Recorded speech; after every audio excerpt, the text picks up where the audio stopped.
I should have died in those murky waters of Loch Ness that day, but instead, I witnessed something that would shatter everything I thought I knew about our world. The day dragons soared over Scotland, and elves emerged from ancient forests to save a creature that wasn't supposed to exist. My name is Cameron McLeod, and I'm a marine biologist. Or at least I was. After what happened 3 months ago, I'm not sure what I am anymore. But I need to tell you this story because the world deserves to know the truth about what lives beneath our waters and what happened when humanity's greed nearly destroyed something magnificent. It started on a Tuesday morning in late September. The Scottish Highlands were wrapped in their usual shroud of mist, and Loch Ness looked like a mirror reflecting the gray sky above. I'd been camping on the northern shore for 2 weeks, conducting water quality tests as part of a routine environmental survey. Nothing exciting, just collecting samples, checking pH levels, measuring dissolved oxygen content, the kind of work that pays the bills but doesn't exactly set your soul on fire. That morning felt different, though. The air had this electric quality to it, like the moment before a thunderstorm, except there wasn't a cloud in sight. The loch was unnaturally still, no ripples, no movement whatsoever. Even the birds had gone quiet. In all my years studying Scottish waters, from the Hebrides to the Orkney Islands, I'd never experienced anything like it. My instruments were picking up strange readings too, electromagnetic fluctuations that made no sense, water temperature variations that defied the laws of thermodynamics. I'd been having dreams for weeks leading up to that day. Strange, vivid dreams of ancient songs echoing through underwater caverns, of massive shapes moving in depths no human had ever explored. My grandmother, God rest her soul, would have called them portents. She'd grown up in these highlands, raised on stories of the old ways, the old magic. As a scientist, I'd always dismissed her tales as folklore. Now I wonder if she knew something I didn't. I was loading my equipment into my small research boat, a sturdy vessel I'd named Morag after my gran, when I heard the helicopters. 3 of them, flying low and fast from the south. Military-grade choppers, but without any markings I could identify. These weren't the usual tourist helicopters that occasionally buzzed the loch. These machines moved with purpose, their rotors cutting through the morning air with mechanical precision. They disappeared behind the tree line on the opposite shore, and for a moment I thought they were just passing through. Then I heard the voices carrying across the water, voices speaking in crisp, professional tones that made my blood run cold. Target confirmed in Sector 7. Beginning descent protocol. All teams maintain perimeter. Subject is approximately 40 meters below surface. Sonar indicates movement patterns consistent with previous encounters. My hands froze on the equipment I'd been stowing. Subject? Previous encounters. I grabbed my binoculars and focused on the far shore. Through the mist, I could make out figures in black tactical gear setting up equipment along the waterline. This wasn't a military exercise, this was a hunting operation. And they were hunting something specific, something they'd tracked before. The equipment they were deploying looked like nothing I'd seen in my 15 years of marine research. Sophisticated sonar arrays, what appeared to be some kind of electromagnetic pulse generators, and nets that crackled with electrical current. These people had resources, knowledge, and most terrifyingly, experience. That's when the water moved. It started as just a gentle disturbance about 100 meters from my boat, near the deepest part of the loch where the old castle ruins supposedly lay. The surface bulged upward, like something massive was rising from the depths. The water displaced was enormous. Whatever was down there had to be the size of a small submarine. Then I saw her. A long, serpentine neck breaking through the surface, followed by an elegant head the size of a small car. Dark green scales caught the morning light, shimmering with an iridescent quality that seemed almost otherworldly. But it was the eyes that stopped my heart. Ancient eyes that held more intelligence than I'd ever seen in any creature, marine or terrestrial. Eyes that spoke of centuries of hidden existence, of wisdom earned through solitude and persecution. Nessie. She was real. And she was magnificent. Her body emerged gradually from the water, revealing powerful flippers that moved with graceful precision. She had to be at least 60 feet long, her hide shifting colors from deep emerald to sapphire blue depending on how the light struck her scales.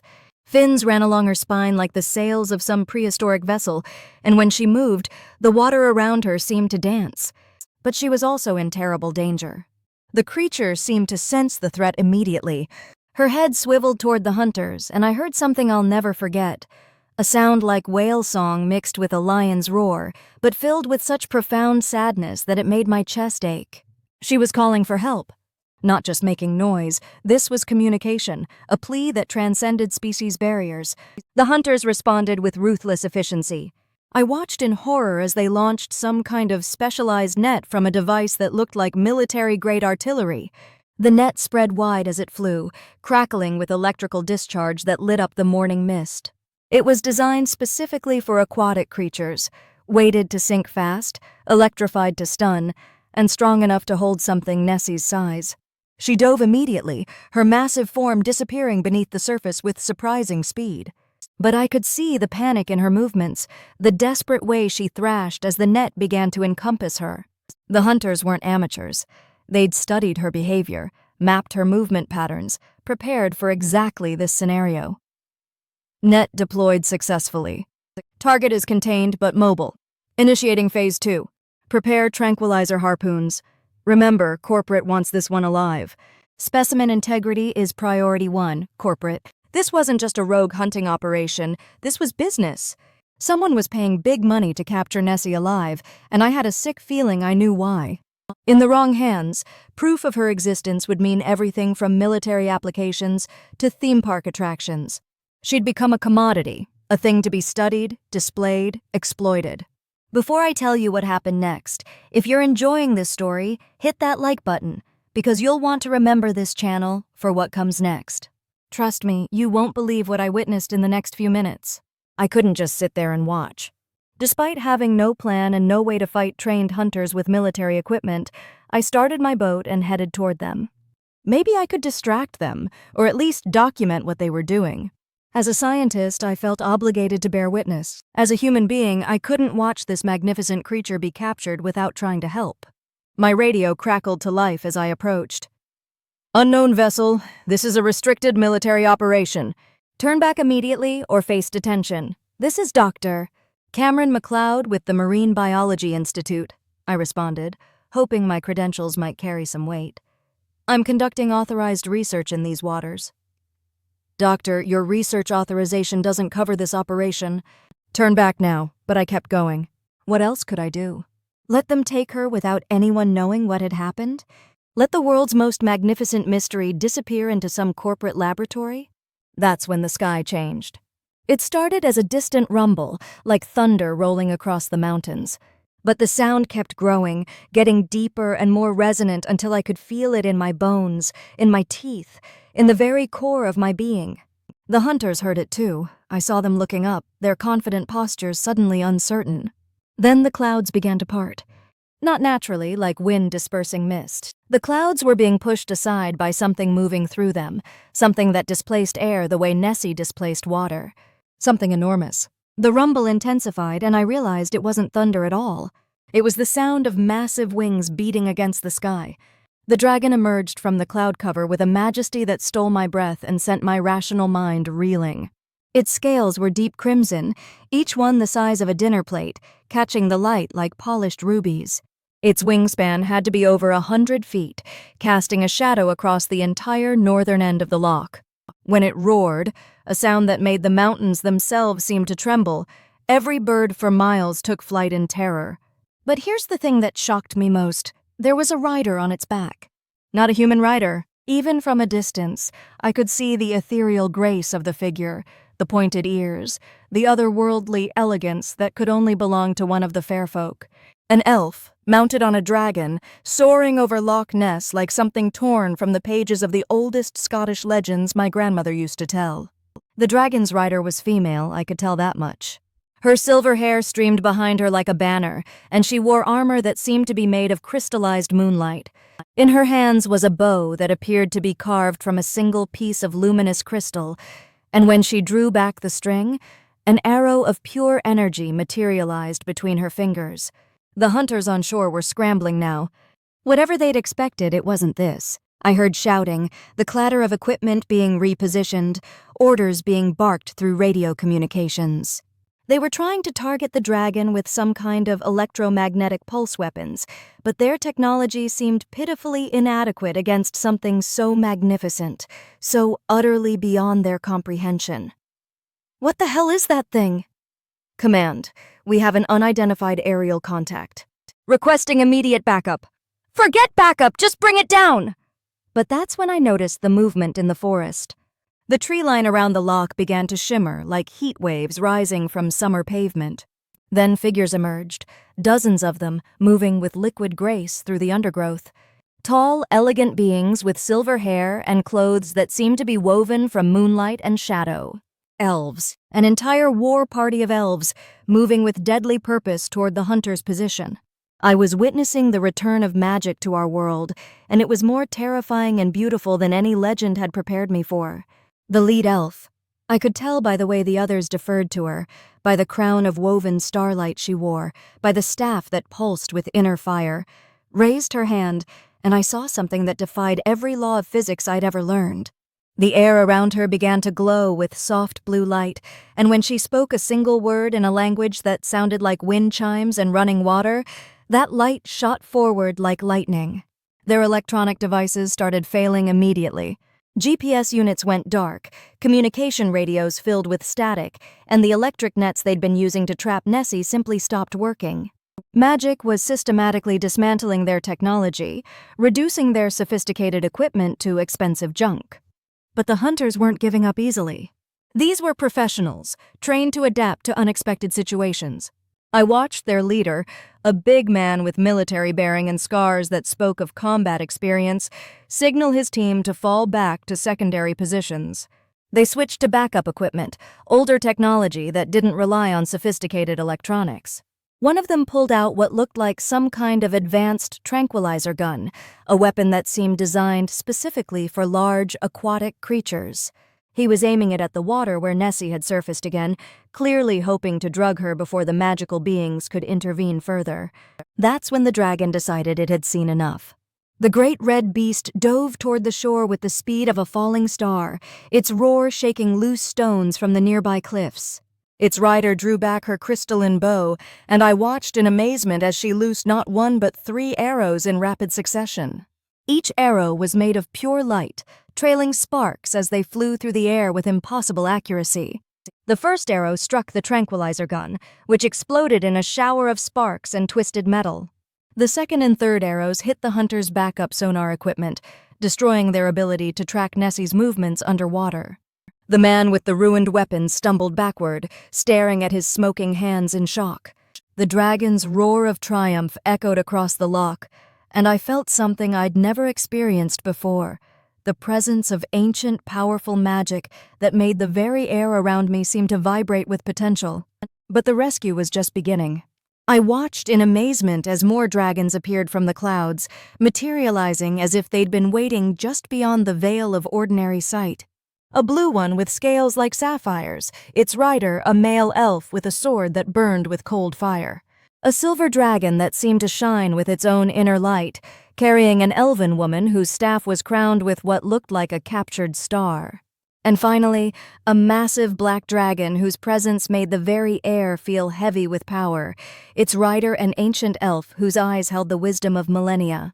Each dragon moved with purpose, taking positions that formed a protective circle in the sky above Nessie. Their riders communicated without words, their coordination speaking of centuries of partnership between elven warriors and their draconic mounts. The creature herself seemed to understand what was happening. She raised her head fully out of the water, and for the first time I got a clear view of her entire magnificent form. She was even larger than I'd initially estimated, easily 70 feet long, with fins that caught the light like stained glass windows, and a hide that shifted color from deep green to blue to silver depending on the angle of the sun. And she was singing. That's the only way I can describe the sound she made. It wasn't the distressed call I'd heard earlier. This was pure music, a song of gratitude and joy that seemed to harmonize with the dragon's roars and the elves' musical voices. It was like the loch itself was singing, like the very water was expressing its joy at the return of its ancient guardians. The hunter leader, I could tell he was in charge by the way he kept barking orders and the deference his team showed him, pulled out some kind of advanced communication device and started speaking rapidly into it. I caught fragments of his transmission. Situation compromised. Need immediate extraction. Mythological entities confirmed. Requesting priority backup from Special Assets Division. Special Assets Division. My blood ran cold. This organization, whoever they were, had departments specifically designed to deal with mythological entities. How many other creatures had they captured? How long had they been hunting beings that the world thought were mere legends? The elven war leader seemed to sense the urgency, too. She spoke a single word in that musical language, and suddenly every elf on the shoreline began moving in perfect coordination. Some waded into the loch, their hands glowing with that same blue light I'd seen before. Others formed a defensive line between the hunters and the water, their weapons drawn and ready. But it was what happened next that really showed me the depth of magic I was witnessing. The elves in the water began to sing, not with their voices, but with their very beings. I could see the song as ribbons of light flowing from their hands into the loch. The water itself began to respond, rising in impossible spirals and curves around Nessie, forming a protective barrier of liquid crystal that bent light and sound in ways that hurt to look at directly. And Nessie sang back. The creature's voice joined with the elven chorus, and suddenly the entire loch was alive with music and light. The water danced around her like it was celebrating her existence, and I realized I was seeing something that probably hadn't happened for centuries, the joining of land magic and water magic in perfect harmony. The dragons above added their voices to the song, their roars becoming part of the melody rather than sounds of aggression. It was the most beautiful thing I'd ever experienced, a symphony of magic that made my soul ache with wonder. For a moment, I forgot all about the danger we were in, lost in the pure joy of witnessing something so magnificent. That moment ended when the backup arrived. I heard them before I saw them, more helicopters approaching fast from multiple directions. But these weren't the unmarked aircraft from before. These bore the insignia of some private military company I didn't recognize, and they were heavily armed. I counted at least 6 aircraft, each one bristling with weapons that looked designed for much more than crowd control. The lead dragon, the magnificent red one, turned toward the approaching threat and released a stream of fire that lit up the sky like a miniature sun. The helicopters veered away, but I could see them regrouping for another approach. This was about to become a war. The elven leader on the dragon's back stood up. Actually, stood up on the back of a flying dragon, and raised both hands toward the sky. The blue light around her intensified until it was almost too bright to look at, and when she spoke, her voice carried across the entire loch with supernatural clarity.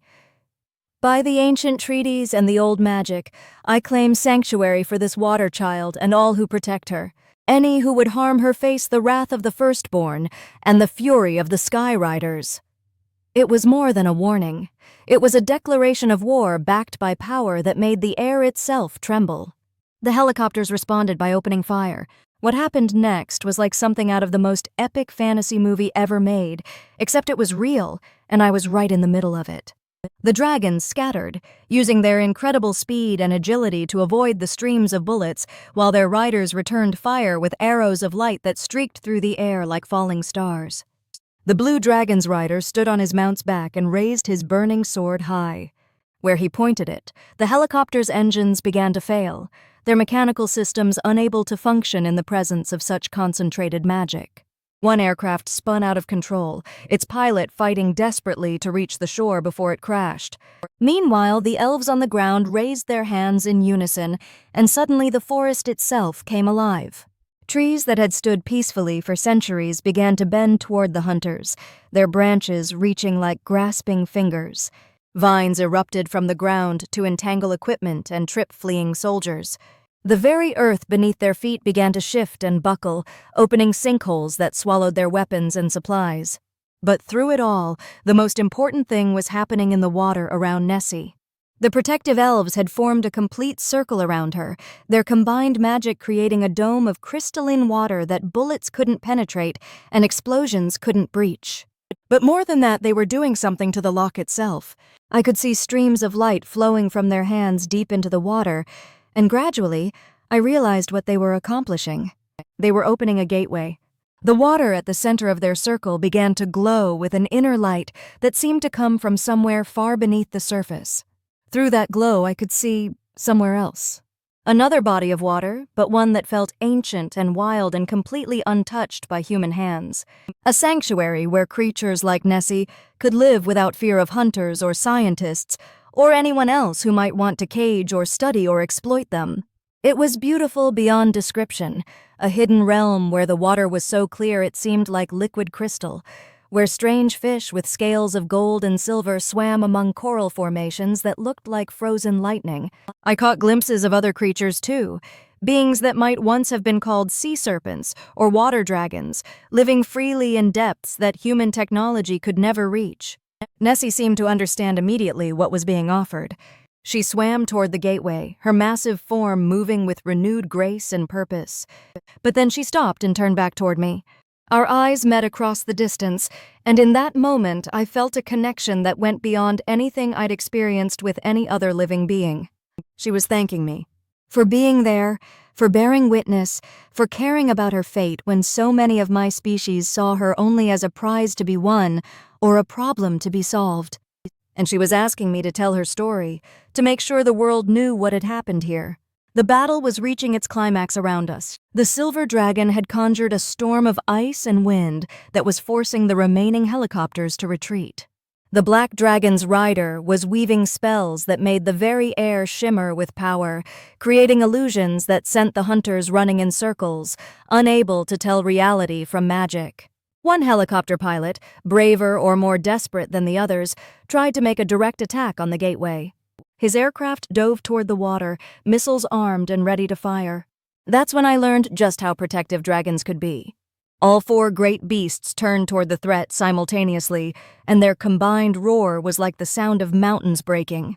The red dragon breathed fire that turned the helicopter's missiles into molten slag before they could launch.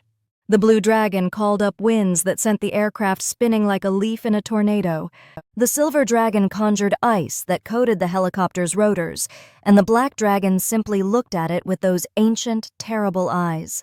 The helicopter fell from the sky like a stone, its pilot ejecting just seconds before it hit the water in an explosion of steam and twisted metal. But I could see more aircraft on the horizon. This wasn't over. The Hunters organization had resources I couldn't even imagine, and they wouldn't give up easily. Not when they were this close to capturing the prize they'd been seeking. That's when the silver dragon did something that changed everything. Instead of engaging the enemy, it flew directly toward my small research boat.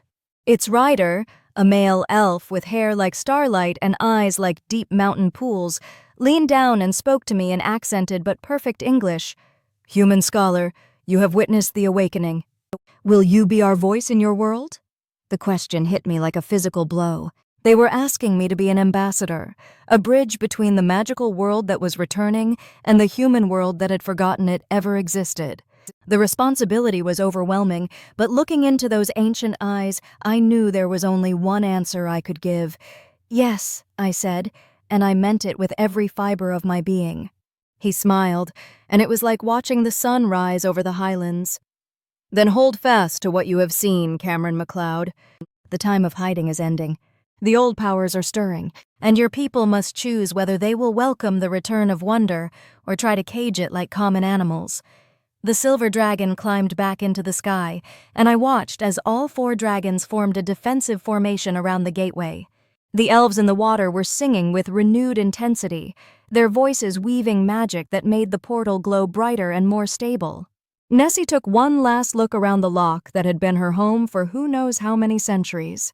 She raised her great head and sang a farewell that was both heartbreaking and hopeful, a song that seemed to bless the water and promise that she would never truly be gone as long as the loch remembered her presence. Then, with grace that belied her enormous size, she swam toward the gateway and disappeared into that otherworldly light. The moment she was through, the portal began to close. The elves in the water swam rapidly toward shore as the gateway collapsed in on itself, the magical energies dissipating like ripples on a pond. Within seconds, there was nothing left but normal loch water, dark and mysterious as it had always been. The dragons and their riders wheeled once around the empty water, their roars now sounding like a farewell salute to a battle well fought. Then they vanished back into the clouds as quickly as they had appeared, leaving only the memory of their majesty and the lingering scent of magic in the air. The surviving hunters were already fleeing, dragging their wounded and their ruined equipment back to whatever black sites had spawned this operation. Within minutes, the only sounds were the lapping of water against my boat and the distant cry of a lone seagull. But the story doesn't end there. That night, as I sat in my tent trying to process what I'd witnessed, trying to convince myself it had really happened and not been some elaborate hallucination, the elven war leader appeared beside my campfire as silently as moonlight on water. Up close, she was even more ethereal than I'd realized, tall and graceful, with skin that seemed to hold its own inner light and eyes like ancient forests where secrets had been kept for millennia. Her presence made the very air around her seem to shimmer with possibility. "You kept your word to bear witness," she said, settling cross-legged beside the fire as if we were old friends meeting after a long separation. "That speaks well of your character, Cameron MacLeod." The fact that she knew my name didn't even surprise me anymore. After everything I'd seen, normal assumptions about what was possible had become meaningless. "What happens now?" I asked, stoking the fire with a stick to give my hands something to do. "Now?" She smiled, and I caught a glimpse of something both ancient and eternally young in her expression. "Now the world changes. The barriers between your realm and ours have grown thin. Magic is returning to places it abandoned long ago. And creatures like our water sister will no longer need to hide in the depths, terrified of your people's hunger to possess and control." "The hunters will be back," I said. "With better equipment, more people. They won't give up after one defeat." "No," she agreed, her expression growing serious. "But neither will we. The old alliances are awakening, human scholar.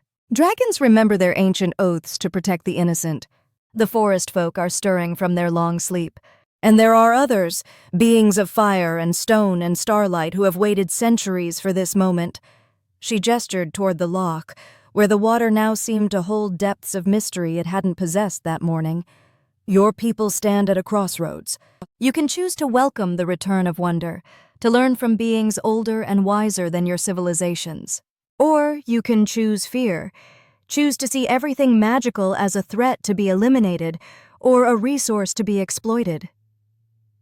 "And if we choose wrong?" Her smile faded. "Then you will find yourselves at war with forces beyond your comprehension.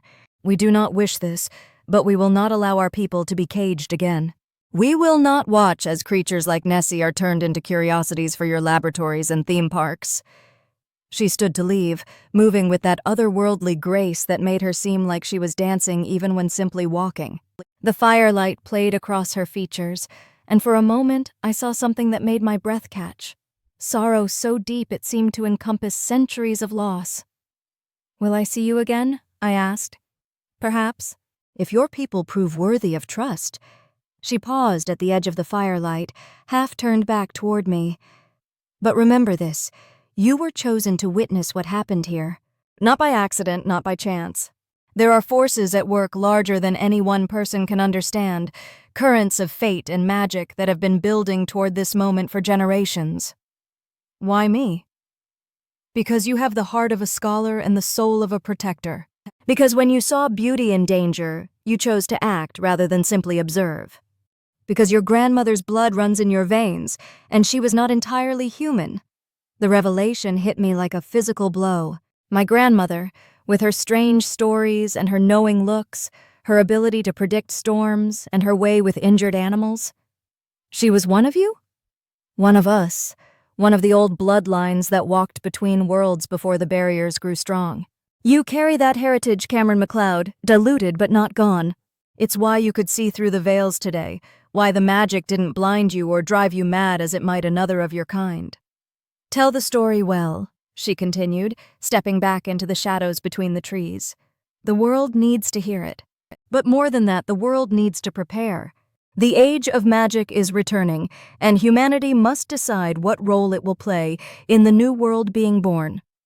And then she was gone, leaving only the scent of pine forests and the sound of distant music on the wind. I spent the next 3 days documenting everything I could remember, taking water samples from where the portal had been, searching for any physical evidence of what had occurred. The samples showed traces of minerals that shouldn't exist in Scottish water, elements that my equipment couldn't even identify, that seemed to exist only partially in our reality.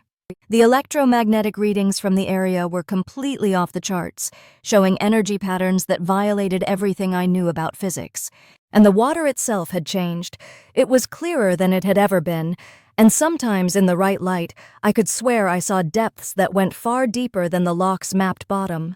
But when I tried to report my findings through official channels, I hit wall after wall of bureaucracy and disbelief. My supervisors suggested I take some time off, maybe see a therapist to deal with the stress of working alone for so long. My colleagues started avoiding me at conferences, whispering behind my back about the respected scientist who'd finally cracked under the pressure of his work. The academic world, it turns out, isn't ready for dragons and elves and magical portals. They want neat, explainable phenomena that fit into their existing models of reality. Magic threatens everything they've built their careers on. So I'm telling you instead. Because 3 weeks after the rescue, something else happened that proved the elven leader's words weren't just fantasy. I was conducting a survey in a small loch in the Cairngorms, trying to get back to normal work, when I saw ripples that looked familiar. I held my breath and waited, and sure enough, a long neck emerged from the water. Not Nessie. This creature was smaller, with silver scales instead of green, and eyes like liquid moonlight. But definitely one of her kind. And she wasn't alone. As I watched in amazement, a family of water dragons played in the shallows, their joy infectious even from a distance. They weren't hiding anymore. They were reclaiming their ancestral waters. The magic is spreading. I've started hearing reports from colleagues around the world, marine biologists in Norway describing impossible sea creatures with intelligence that defies classification, forest researchers in Canada finding trees that seem to respond to human presence in ways that can't be explained by conventional botany, paleontologists in Mongolia discovering fossils that are somehow still alive, still aware. In Ireland, they're finding fairy rings that glow with their own light. In Japan, dragons are being spotted over Mount Fuji.